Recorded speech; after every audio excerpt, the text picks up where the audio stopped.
In today's video, I'm going to teach you how to create a pipeline in Copper CRM.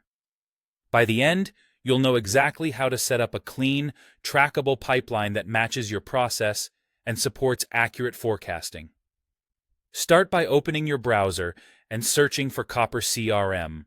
Click the first result to head to the official site, then sign in with your credentials.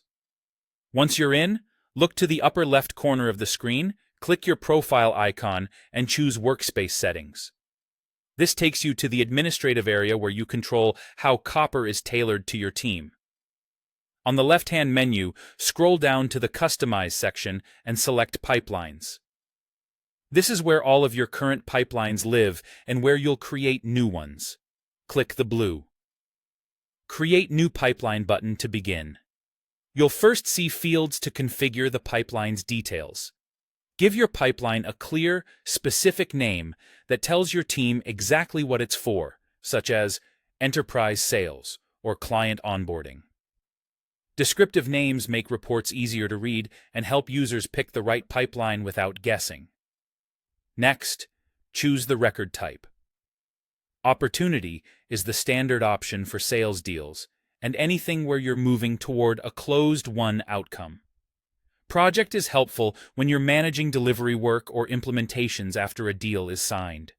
Item is a flexible, custom tracking option for unique workflows that don't neatly fit sales or project motions. Pick the one that best reflects the kind of records you'll move through this pipeline. Decide whether this pipeline should track revenue. Turn this on when the pipeline represents sales activity and you want weighted forecasting, revenue reports, and dashboards. If the pipeline is for non-revenue processes like onboarding or support, leave it off to keep your reports clean. Now define your stages.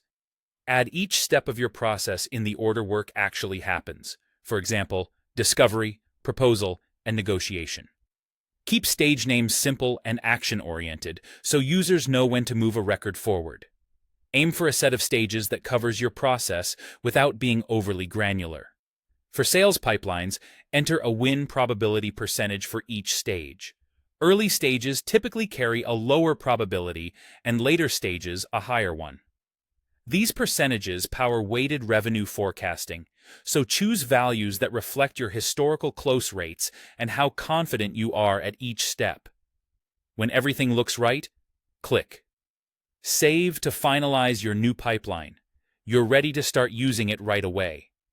If you ever need to adjust names, stages, or probabilities, you can return to the pipelines area and update the configuration as your process evolves,